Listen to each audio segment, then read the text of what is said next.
로마서 강의 8번째 시간을 이어가도록 하겠습니다. 함께 제목 읽어보도록 할까요? 시작. 하나님의 진노, 유대인의 예상별로 결코 그럴 수 없다. 우리가 그동안 로마서 강의를 이어오는데 그것을 단어로서 좀 열거를 한다면 1장 초중반을 생략을 하고라도 하나님의 복음, 하나님의 의, 그리고 그 하나님의 의는 하나님의 오르심, 하나님의 언약적 신실하심, 그리고 그렇게 나타난 하나님의 의가 하나님의 진노를 드러내는, 그 하나님의 진노를 설명함에 있어서 하나님께서 알만한 것들을 보이심, 그러므로 핑계댈 수 없음, 하나님을 알되 하나님을 명화롭게도 하지 아니하고 감사치도 아니함, 그래서 오히려 꾸준하게 됨, 생각이 허망하지.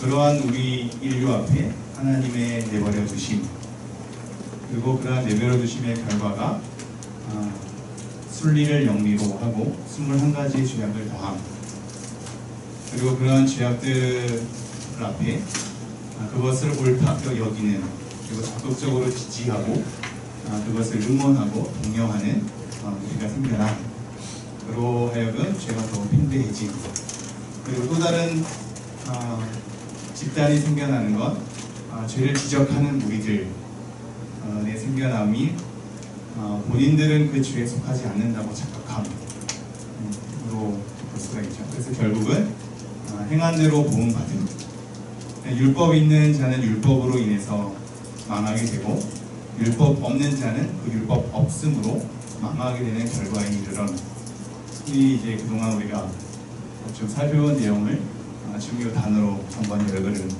해본 것입니다. 그 가운데에서 우리가 저번 주에 살펴본 말씀이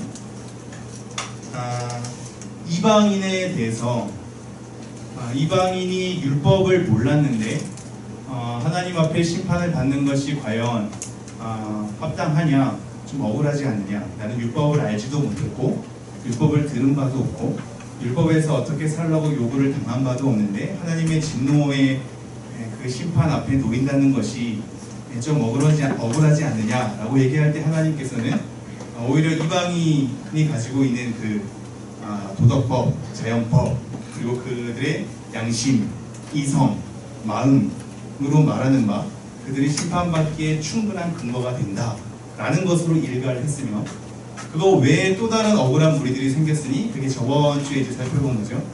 우리가 이방인이랑 똑같이 심판의 대상으로 있는 것이 우리 또한 억울하지 않느냐라는 유대인의 항의가 있었던 거죠.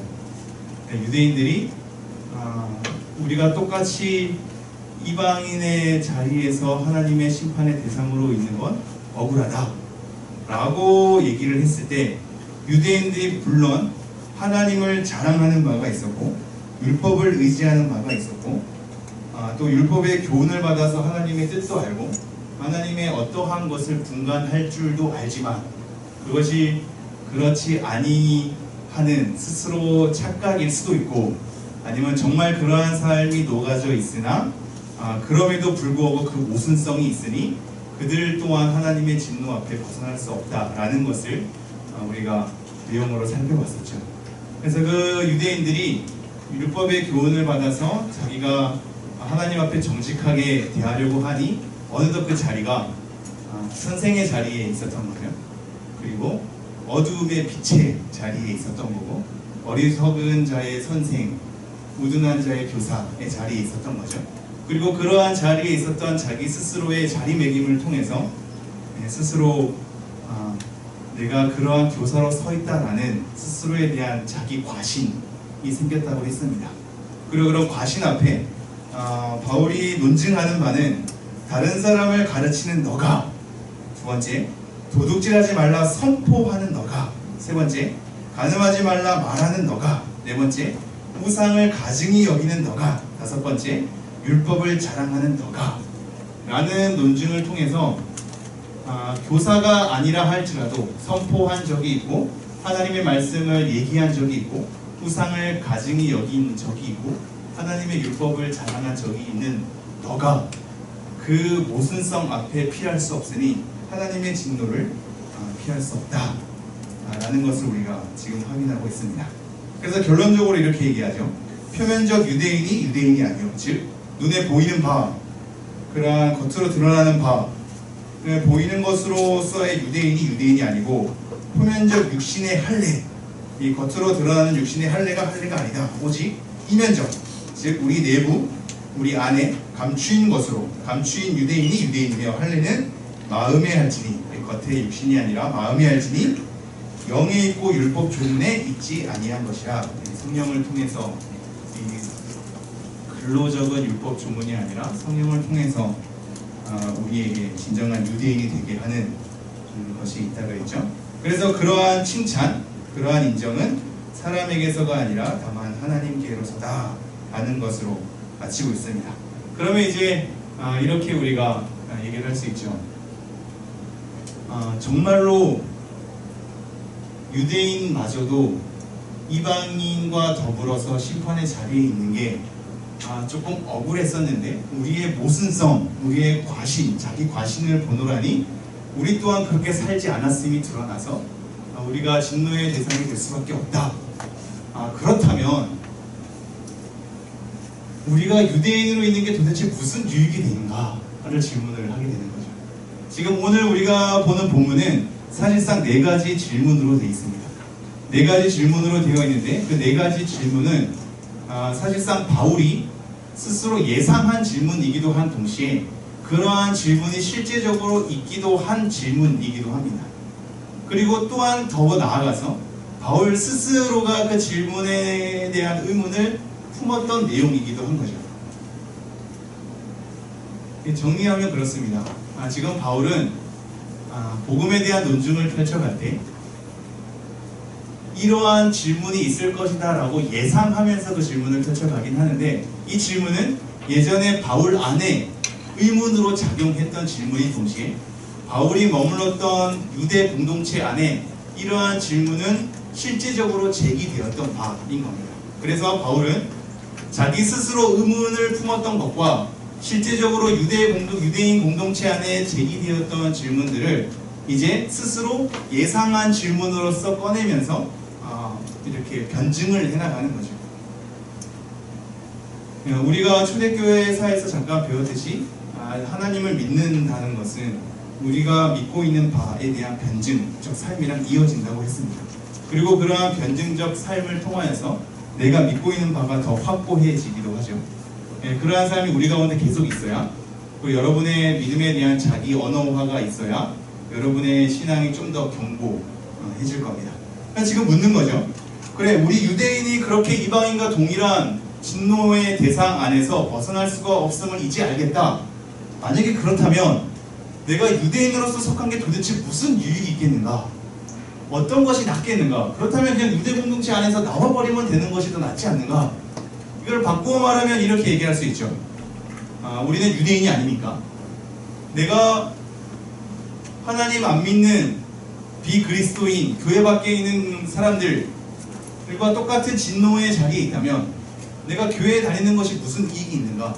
똑같은 심판의 자리에 나갈 건데 하나님의 진노를 피할 수 없을 것인데, 그렇다면 내가 교회에서 이렇게 예배드리고 봉사하고 교제하고 헌신하는 것이 나에게 도대체 무슨 유익이 되겠는가? 그럼 바꿔 말할 수가 있겠죠. 지금 그것을 묻고 있는 겁니다. 한번 1절 읽어볼까요? 시작. 그런즉 유대인의 나음이 무엇이며 할례의 유익이 무엇이냐? 자, 이렇게 질문을 하는 거죠. 유대인의 나음, 이게 이제 유익, 장점, 이득이 될 수 있습니다. 유대인의 나음이 무엇이며 할례의 유익, 이것도 이익으로 번역될 수 있는데요. 이것이 무엇이냐? 왜냐하면 앞에서 그렇게 얘기했기 때문이죠. 표면적 유대인이 유대인이 아니다. 표면적 육신의 할례가 아니다. 이 두 가지를 깠습니다. 유대인 된 바와 할례를 깠다 이거죠. 이거는 유대인에게 있어서는 하나님의 선택받은 백성으로서 남들과 구별되는, 그래서 하나님의 은혜의 자리에 더 머물게 되는, 그래서 하나님의 약속을 부여받은 바 되는 귀중한 삶에 대한 하나의 증거가 나는 유대인 공동체에 있다라는 것과 함께 유대인 공동체에 대한 표징이 할례였거든요.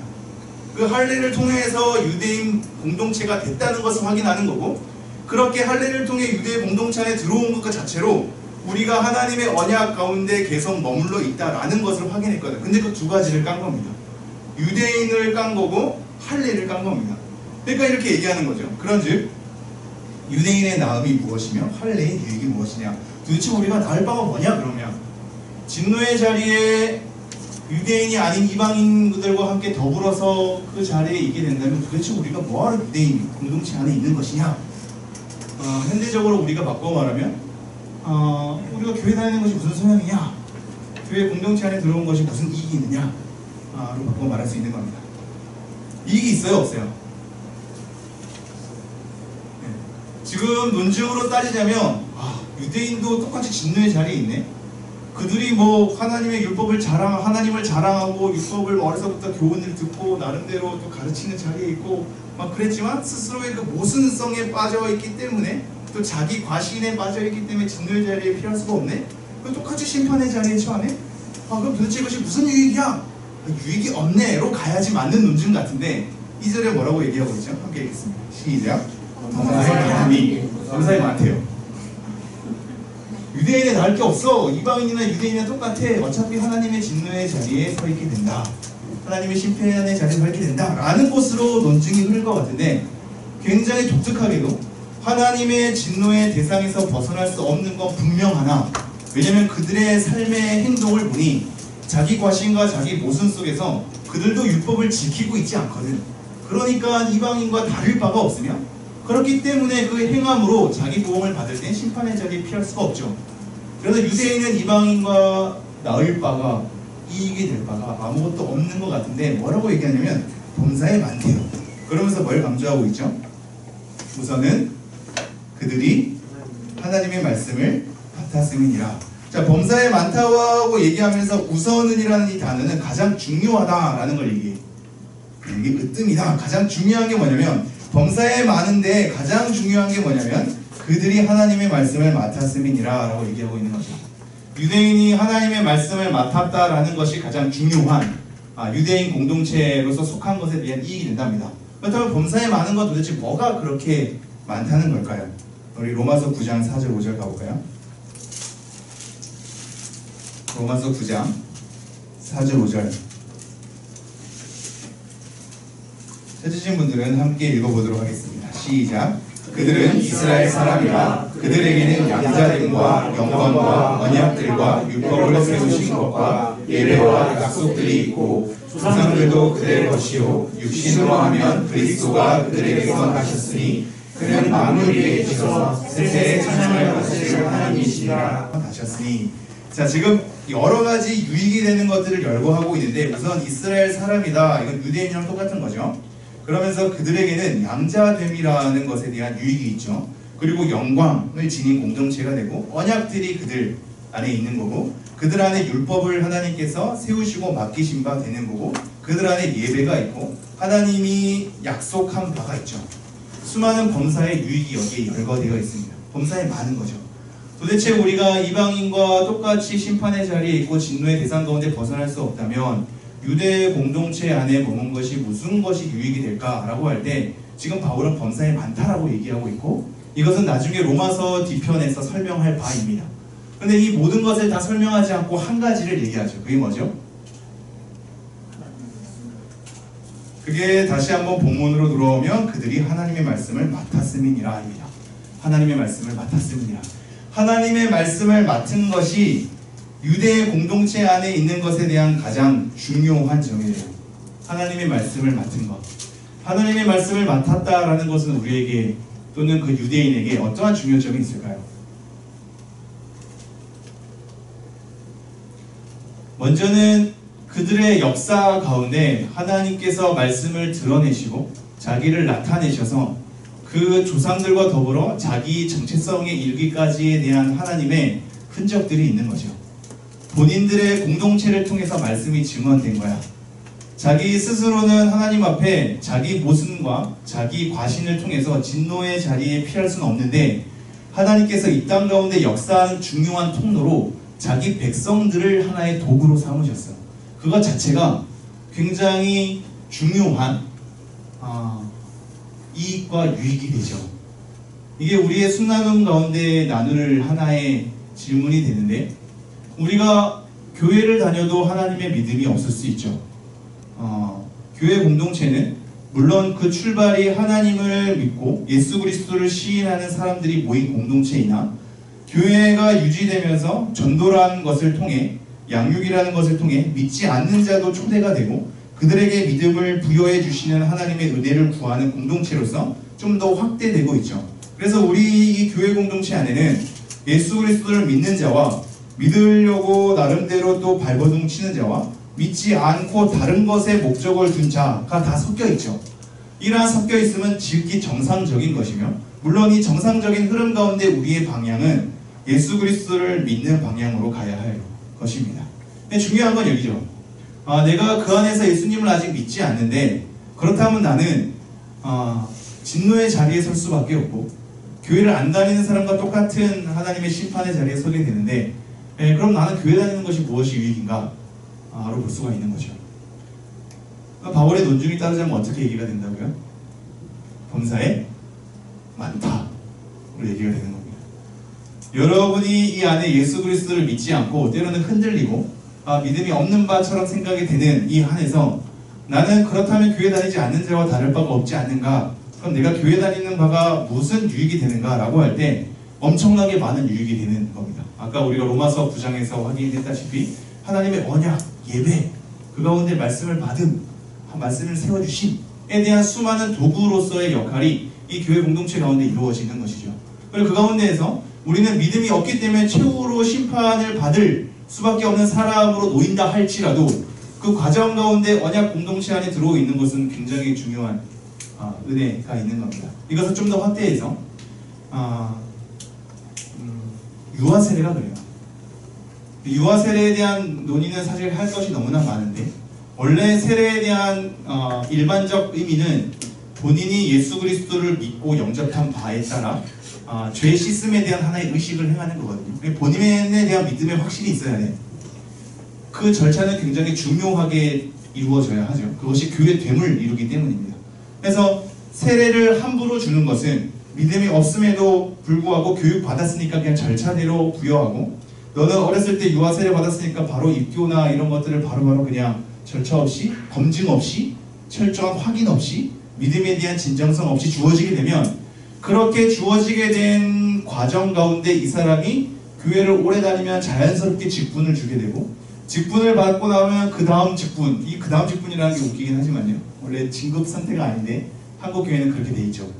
그렇게 믿음 없어도 진급이 되는 상황에 이르게 되니 교회 공동체가 아름다워질 수 없죠. 교회 공동체의 핵심은 하나님을 향한 믿음에 있는데, 그 믿음 없이 공동체적 삶이 이루어지니 교회가 교회답지 않게 되는 상황에 이르게 되는 거죠.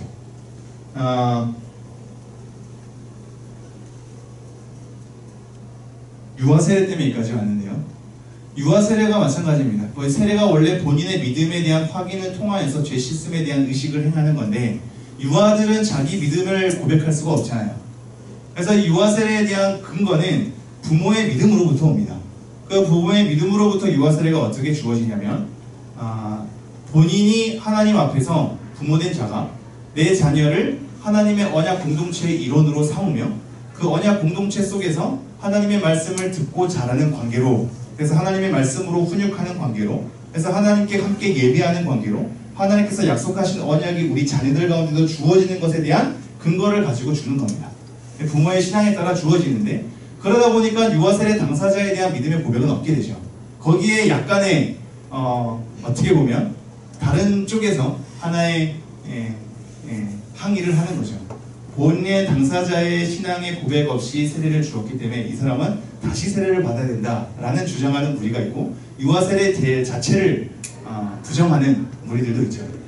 자, 우리는 장로교 전통은 유아 세례를 주거든요. 왜냐하면 아이들마저도 하나님의 언약 공동체 안에 들어와 있기 때문이다라고 보고 있습니다. 근데 중요한 것은, 제가 이것을 지금 다 얘기할 수는 없고, 중요한 것은 유아 세례를 받는다고 해서 그 아이에 대한 구원이 확정된 게 아니죠. 왜냐하면 예수 그리스도를 진정으로 믿고 영접해야 구원에 이르기 때문입니다. 그 아이에 대한 믿음이 확인된 바가 없기 때문에 유아 세례를 받는다고 해서 믿음이 주어지는 것도 아니며 그 유아 세례를 받는다고 구원이 확정되는 것도 아니죠. 그렇다면 나중에 유아 세례를 받았던 자가 결국 하나님을 안 믿는다고 칩시다. 그렇다면 그 유아 세례를 받았던 자가 그동안 교회에서 자라오고 말씀을 듣고 예배하고 함께 교제했던 것들이 아무것도 아닌 것이 되는 것이냐? 지금 그렇지 않다는 걸 얘기하고 있죠. 이해가 될까요? 범사에 유익이 있다니까요. 내가 최종적으로 믿음의 없음이 드러난다 할지라도 그 과정 가운데 언약 공동체 안에 들어와서 함께 예배하고 함께 교제하고 말씀을 듣게 되고 하나님에 대해서 그 소식들을 듣게 되는 이 과정들이 사실상 은혜의 자리인 겁니다. 이 은혜의 자리에 있는 것 자체가 그 사람에게 굉장히 큰 유익이 되죠. 물론 최종적으로 하나님을 거부했을 때 은혜의 자리가 심판에 대한 근거로도 작용할 겁니다. 그것이 무서움이긴 한데 네가 그렇게 어렸을 때부터 하나님 말씀을 들었음에도 불구하고 하나님을 거부한단 말이야? 라는 것으로 최종적 심판의 자리에서는 심판의 굉장한 근거로 작용이 되죠. 하지만 심판받기 전까지의 우리의 삶의 여정은 은혜의 자리 가운데 계속 들어와 있죠. 범사의 유익이 많은 겁니다. 2절 다시 한번 읽어볼까요? 시작. 범사에 많으니 우선은 그들이 하나님의 말씀을 맡았음이니라. 하나님께서 말씀을 통하여 자기를 드러내시는데 그 드러내시는 것에 대한 대상으로 유대인들을 삼으신 겁니다. 유대인들이 뭐가 잘나서가 아니라 유대인들이 하나님의 경험, 하나님의 말씀을 전하고 하나님의 계시를 받은 자로 그들을 통하여서 모든 나라의 가운데 하나님을 드러내시는 하나의 통로로 사용되었다는 것이 유대인에게는 엄청난 은혜요, 복이죠. 유익이 되는 겁니다. 자, 이러한 유익 가운데 이제 3절이 이렇게 시작하죠. 함께 읽어볼까요? 시작. 어떤 자들이 믿지 아니하였으냐 어찌하리요? 그 믿지 아니하니 하나님의 기쁘심을 패하겠느냐. 자, 첫 번째는 유대인의 나음이 무엇이냐라는 질문으로 시작했는데 범사에 많아. 제일 중요한 것은 하나님의 말씀을 맡았다라는 거지. 로 대답을 했다면 두 번째는 이런 질문을 하는 겁니다. 만약에 어떤 자들이 믿지 아니하였으면 어찌하리요? 즉 그 유대 공동체 안에 언약을 맺은 관계 속에서 있는데 그 중에서 어떤 자들이 믿지 아니한 겁니다. 그러면 그런 믿지 아니함 때문에 하나님의 미쁘심이 패하겠느냐라고 질문하고 있어요. 이 질문은 사실상 조금 깊거든요. 지금 피스티스라는 이 믿음이라는 단어 세 개를 열거하고 있어요. 그러니까 믿지 아니함. 그래서 그 믿지 아니함이 하나님의 믿음을 패하겠느냐. 이거는 이제 미쁘심, 신실하심으로 번역되는 것이 맞긴 한데 그거에 대한 어원은 믿음으로 다 연이어 가고 있습니다. 이 믿음을 가지고 지금 논증을 하는 거예요. 자, 어떠한 자들이 믿지 아니하였으면 어찌하리요? 그 믿지 아니함이 하나님에 대한 믿음, 신실하심을 패하겠느냐라고 얘기를 하는 겁니다.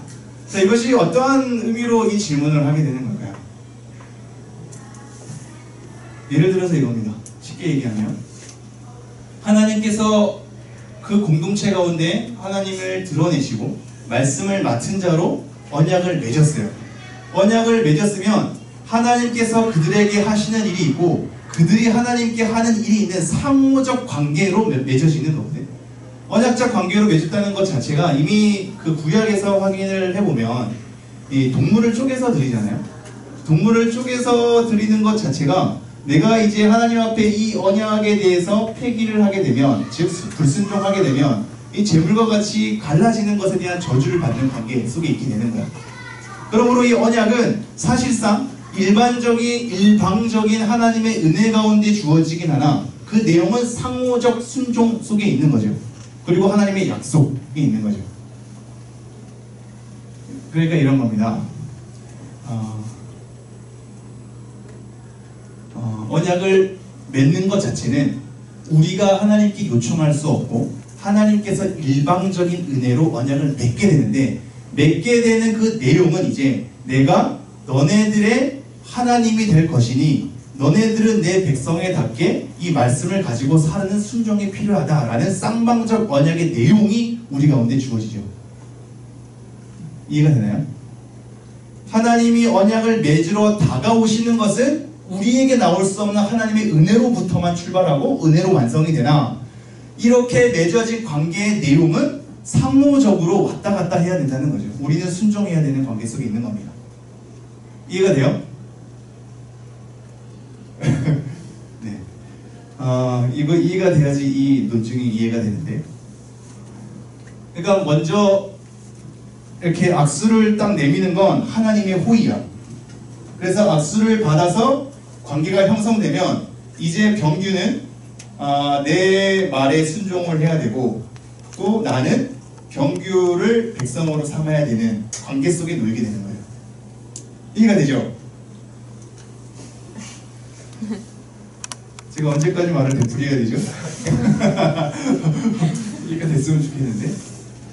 하나님께서 다가오셔서 언약을 맺으시는 건 하나님의 은혜야. 그렇게 은혜를 통하여서 맺어진 관계는 우리의 순종이 필요합니다. 그건 쌍방적 인격적 관계 속에서 우리가 이루어지기 때문이야. 자, 이해 안 되는 사람은 어쩔 수 없어. 이런 논중에서 이렇게 얘기하는 거지. 잘 봐요. 그럼 이러한 언약적 관계가 이제 일방적으로 시작되었지만 쌍방적인 내용으로서 지금 연이어져 가고 있는데 이 가운데 믿지 아니함이 드러난 거야. 어떠한 자들이 한마디로 하나님에 대한 언약을 파기한 거죠. 하나님 앞에 순종을 안 한 거며 하나님을 믿지 아니한 거야. 그 언약적 관계 가운데 들어왔는데 하나님을 거부한 거야. 자, 그들이 그럼 언약을 파기했어. 깼어. 하나님 맺으신 언약을 쌍방적으로 이루어져야 함에도 불구하고 그들이 불순종함으로 깼어. 그들의 깨짐을 통하여서 하나님께서 이루어 주시고자 하는 신실하심이 깨지겠느냐라는 거예요. 이해가 됩니까? 그에 대한 답변이 뭐라고 나와 있죠? 4절. 그럴 수 없는 일입니다. 그럴 수 없는 일이라. 이것이 우리에게 주는 은혜가 무엇일까요? 여러분, 우리는 처음부터 다가오는 것이 우리에 대한 조건을 보지 않고 하나님의 호의와 은혜로 다가오셨죠. 다가오신 가운데 우리에게 주어진 내용은 쌍방적인 것이었습니다. 그래서 우리에 대한 순종을 요구하시죠. 그런데 우리가 순종하지 않고 하나님을 믿지 않고 하나님에 대한 언약을 파기했다고 해서 하나님의 신실하심이 무너지는 것이 아님을 여기서 보셔야 합니다. 이해가 되십니까? 하나님께서 이루고자 하는 언약적 성취는 우리가 어떠함에 따라 좌지우지되거나 그것을 근거로서 이루어지는 것이 아니다. 하나님의 미쁘심 때문이다. 즉 우리의 불의함이 하나님의 신실하심을 깰 수 없다. 우리의 불순종함이 하나님께서 이루고자 하시는 신실함을 어길 수 없다. 그것을 방해할 수 없다. 우리가 하나님 앞에 제대로 서지 못함에도 불구하고 하나님은 그 신실하심을 이루어갈 것이다를 지금 바울이 논증하고 있는 겁니다. 제가 다시 한번 3절 볼까요? 어떠한 자들이 믿지 아니하였으면 어찌하리요? 그 믿지 아니함이 하나님의 미쁘심을 패하겠느냐? 그들이 하나님의 언약을 파기한 걸 통해서 하나님의 언약도 폐기되겠느냐? 4절. 그럴 수 없느니라. 사람은 다 거짓되되 오직 하나님은 참되시다 할지어다. 입니다. 모든 사람들은 다 거짓되고 그래서 하나님 앞에 불순종하기 때문에 하나님의 언약적인 이루심이 우리에 대한 불완전하고 우리에 대한 연약함과 넘어짐을 근거로 그것을 근거로 이루는 것이 아니라 이 하나님의 약속을 이루는 것에 대한 근거는 하나님의 신실하신 분인 거죠. 그것을 바울이 지금 논증하고 있는 겁니다. 그럴 수 없느니라. 사람은 다 거짓되되 오직 하나님은 참되시다. 하나님은 진리시다. 하나님은 옳다 할지어다. 기록된 바 주께서 주의 말씀에 의롭다함을 얻으시고 판단받으실 때 이기려 하심이라 함과 같으니라. 시편 51편 4절 말씀 볼까요? 톤만 낮춰지고 말은 똑같은 지금 상황인데 그래도 좀 의식하면서 한번 해보죠. 시편 51장 4절 말씀 한번 찾으신 분들 저랑 같이 함께 읽어보도록 하겠습니다. 51장 4절 시작. 내가 주께만 범죄하여 주의 목전에 악을 행하였사오니 주께서 말씀하실 때에 의로우시다 하고 주께서 심판하실 때에 순전하시다 하리이다. 지금 이 시편 말씀을 끌어쓴 맥락이 뭐냐면 4절 초반절에 나와 있어요.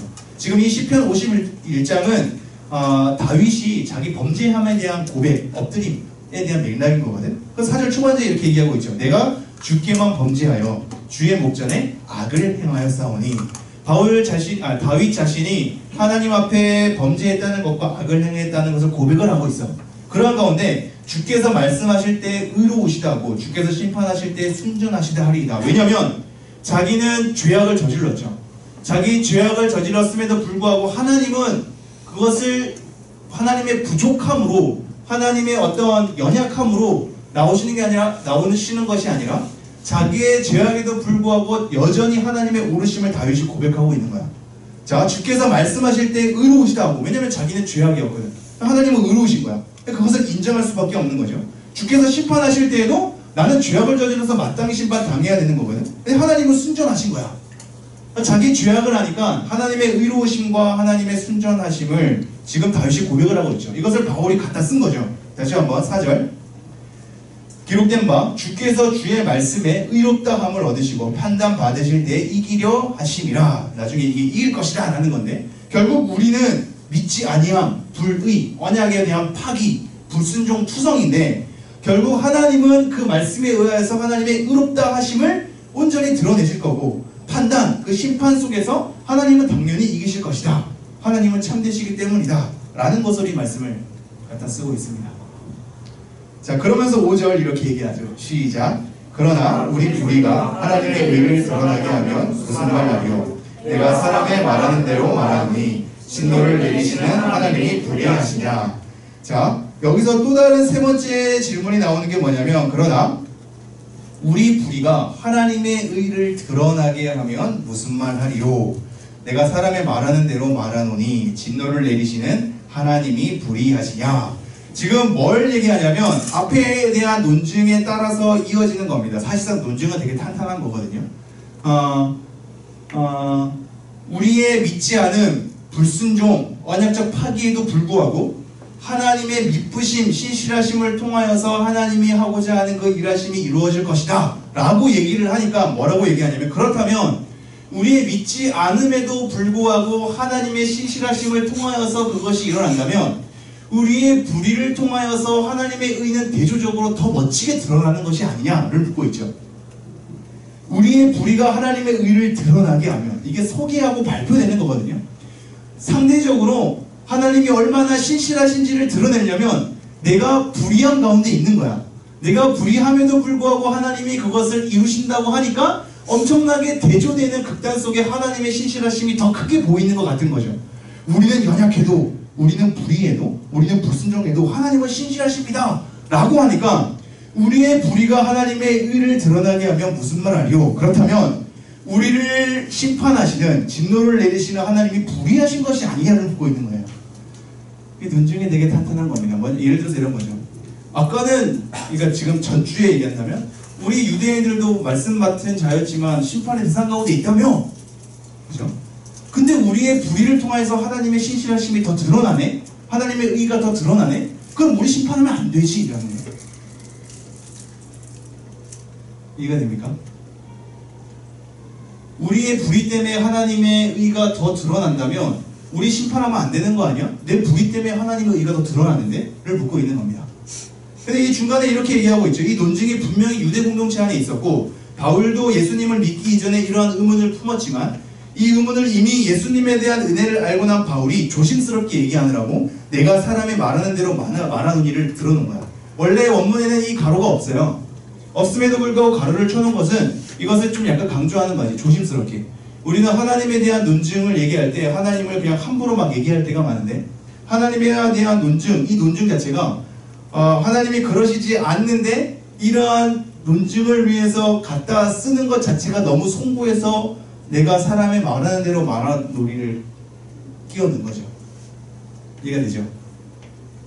이해가 됩니까? 네. 자, 그래서 이렇게 얘기하는 거예요. 자, 우리 불의가 하나님의 의를 드러나게 하면 무슨 말하리요? 그러면 진노를 내리시는 하나님이 불의하시냐? 우리 불의로 하나님의 의가 드러났다면 우리는 진노를 받는 것이 그것은 하나님이 너무 이상한 것이 아니냐? 우리 때문에 하나님의 의가 드러나는데 왜 심판하냐? 그럼 하나님의 그 심판은 불의한 거네? 라는 것을 얘기를 하는 겁니다. 그럼 뭐라고 대답하고 있죠? 6절에 결코 그렇지 아니하리라. 이게 사실 4절에 그럴 수 없는 이랑 원어로는 똑같아요. 결코 그럴 수 없다를 두 번 반복을 하는 건데, 여러분 이렇게 되면 여러분이 잘 아는 가룟 유다가 하나님의 귀한 도구가 되는 거죠. 가룟 유다가 예수님을 팔지 않으면 예수님을 십자가에 못 박혀 돌아가실 수가 없는 거죠.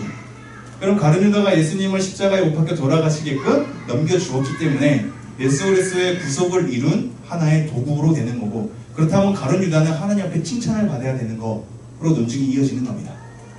그것이 과연 타당합니까? 여러분 타당해요? 지금 바울은 이 변론에 따라서 탄탄한 내용을 가지고 변증하고 있지 않죠. 그냥 결코 그럴 수 없다라는 것으로 큰 대답을 던져놓고 있습니다. 이것은 이후에 바울이 이것에 대한 세밀한 논증을 하기 때문이기도 하지만 그것은 말도 안 되는 일반 상식의 수준 속에 있기도 하기 때문이죠. 여러분, 우리의 불의를 통해서 하나님의 의가 드러난다면 우리의 불의가 하나님의 의에 대해서 기여한 것입니까? 아니죠. 오히려 우리의 불의에도 불구하고 하나님께서 그것이 불의가 이 세상의 다가 아니게끔 의를 창출한 거야. 하나님의 의의 창출, 하나님의 신실하게 일하신 가운데 불의가 기여한 바는 없어요. 오히려 그 불의는 하나님 앞에 진노를 사야죠. 내가 불의를 해서 하나님의 의가 드러났다고 해서 불의가 그 의에 대해서 기여한 바는 아니지. 쉽게 얘기하면 이렇습니다. 하나님은 악에서 선을 만들어낼 수 있는 분이죠. 하나님께서 악에서 선을 만들어냈다고 해서 그 악이 선에 기여한 것은 아닌 겁니다. 우리의 악이 하나님이 만드신 선에 기여한 것이 아니면 우리의 악에도 불구하고 하나님께서는 그 안에서 선을 만들어내신 신실함이 있는 거죠. 그렇게 만들어내신 신실하심의 결과를 가지고 내가 악이 기여했으니 나는 심판받는 것이 오히려 잘못되었다라고 하는 것은 엄청난 하나님의 이름을 망령되이 거는 논증이 되는 겁니다. 그래서 결코 그럴 수 없다로 얘기하고 있죠. 6절 다시 한번 읽겠습니다. 시작. 결코 그렇지 아니하리라. 만일 그러하면 하나님께서 어찌 세상을 심판하시리요. 그러한 논증으로 이어지면 하나님의 심판 자체가 이루어질 수 없다. 악에 대한 하나님의 정의를 드러내는 것이 심판인데, 그렇다면 모든 악이 하나님이 만들어 놓으신 선에 따라 모든 것이 다 기여한 바가 되니 어떻게 심판 자체가 이루어질 수 있겠는가를 얘기하는 거죠. 하나님께서 세상을 심판할 수 없게 되는 논리로 가게 된다 라고 하는 겁니다. 그러면서 7절 8절 이렇게 되어 있습니다. 함께 읽어볼게요. 시작. 그러나 나의 거짓말로 하나님의 참되심이 더 풍성하여 그의 영광이 되었다면 어찌 내가 죄인처럼 심판을 받으리요. 또는 그러면 선을 이루기 위하여 악을 행하자 하지 않겠느냐. 어떤 이들이 이렇게 비방하여 우리가 이런 말을 한다고 하니 그들은 정죄받는 것이 마땅하니라. 앞에 세 번째 질문 때문에 좀 더 확장되는 겁니다. 새로운 질문은 아니고 앞에는 불의가 하나님의 의를 드러나게 하면 이라면 이것을 좀 더 구체화시킨 거죠. 그러나 나의 거짓말로 하나님의 참되심이 더 풍성하여 그의 영광이 되었다면 어찌 내가 죄인처럼 심판을 받으리오입니다. 마찬가지인 거죠. 내가 거짓말로 하나님의 참되심이 풍성했다면 나는 죄인처럼 심판받으면 안 된다. 내 거짓말 때문에 하나님의 참되심이 더 풍성해진 것이 아니냐 라는 논리로 가는 겁니다. 하나님께서 나 심판하면 안 되지, 내 거짓말 때문에 하나님의 참되심이 풍성해졌는 걸, 이런 겁니다. 마찬가지의 이제 반론이 되어야죠. 그 거짓말이 하나님의 참되심에 기여한 바가 아니라 거짓말에도 불구하고 하나님께서 그 참되심을 만들어내신 신실하심이 있는 것이다 라고 가야 하며, 그래서 8절이 이렇게 됩니다. 함께 읽어볼까요? 시작.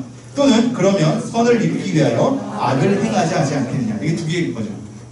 우리의 불의로 하나님의 의가 드러나는 것, 좀 더 구체적으로 나의 거짓말로 하나님의 참되심이 풍성해지는 것의 논리 속에 있다면 두 가지가 연이어지는 거예요. 첫 번째는 그렇다면 나는 심판받으면 안 돼. 왜냐면 내 불의, 내 거짓말 때문에 하나님이 더 풍성해졌거든, 영광스러워졌거든. 두 번째, 그러면 나는 이제 하나님의 선을 이루기 위해서 악을 행해야 돼 라는 두 가지 논리가 나오는 겁니다. 이게 말이 안 됨을 얘기하는 거죠. 어찌 내가 죄인처럼 심판을 받으리요. 또는 그러면 선을 이루기 위하여 악을 행하지 하지 않겠느냐. 어떤 이들이 이렇게 비방하여 우리가 이런 말을 한다고 하니 그들은 정죄받는 것이 마땅하니라. 자, 이 말은 두 가지로 얘기할 수 있어요. 지금 이렇게 얘기해서 비방하는 자들이 정죄를 받을 것이다 라는 맥락으로 읽혀주시죠. 그죠? 이거 자체에 대한 제 얘기가 들려요? 네. 자, 어떤 이들이 이렇게 비방하여 우리가 이런 말을 한다고 하니 그들은 정죄받는 것이 마땅하니라 라고 번역 속의 흐름을 보면 그렇게 비방하는 그들은 정죄받는 것이 마땅한 것으로 읽혀져요. 이러한 의미가 괜찮긴 한데 꼭 이러한 의미만 있는 것이 아니라 여기서의 그들은 이제 앞서 얘기한 그러니까 그러한 6절로 넘어가면 이거예요. 어찌 세상을 심판하시리요 하면서 이 불의를 행한 자들이 정죄받는 것이 마땅하다라는 의미예요. 그러한 의미도 있어요. 그러니까 이렇게 비방하는 말을 하는 사람을 넘어서서 당연히 그렇게 불의를 행하는 사람은 하나님의 심판을 받는 것이 마땅해 라는 거예요. 그들이 불의함에도 불구하고 하나님의 의가 풍성해졌다고, 그들이 거짓말함에도 불구하고 하나님의 참되심이 풍성해졌다고, 하나님의 심판을 안 받는 것이 아니라 그들은 하나님의 심판 받는 것이 마땅해, 전제받는 것이 마땅해 라는 것으로도 쓰이는 거예요. 이 두 가지인 겁니다. 비방하는 그들에 대해서, 그리고 그렇게 불의를 행한 자에 대해서 두 가지 다 그 사람들은 정죄받는 것이 마땅해 라는 것으로 얘기를 하고 있습니다. 자, 정리하죠. 도대체 톤을 줄인 것이 무슨 의미가 있는가 싶은 순간이네요. 뭘 해도 뭘 해도 하나님은 신실하십니다. 이 오늘의 내용은 그거예요. 지금 방금 말한 바죠. 우리의 어떠한 불의함, 우리의 어떠한 믿지 않음, 우리의 어떠한 불순종에도 불구하고 그것 때문에 하나님의 신실하심이 좌지우지 되는 것이 아닙니다. 우리의 어떠함을 근거로 하나님의 약속이 이루어지는 것이 아닙니다. 하나님의 약속은 하나님의 믿으심, 그 하나님의 신실하심 때문에 이루어지는 것이며, 우리의 부족함에도 불구하고, 우리의 연약함에도 불구하고, 우리의 믿지 않음에도 불구하고, 우리의 불의에도 불구하고 하나님은 언약적 신실하심을 통해서 그 일을 이루어내시는 분이죠. 우리가 그것을 예수 그리스도를 통해서 발견하게 되는 겁니다. 그리고 그러한 논증은 나중에 3장 후반부에 예수 그리스도를 드러내는 것으로 이어지게 되죠. 기도하겠습니다.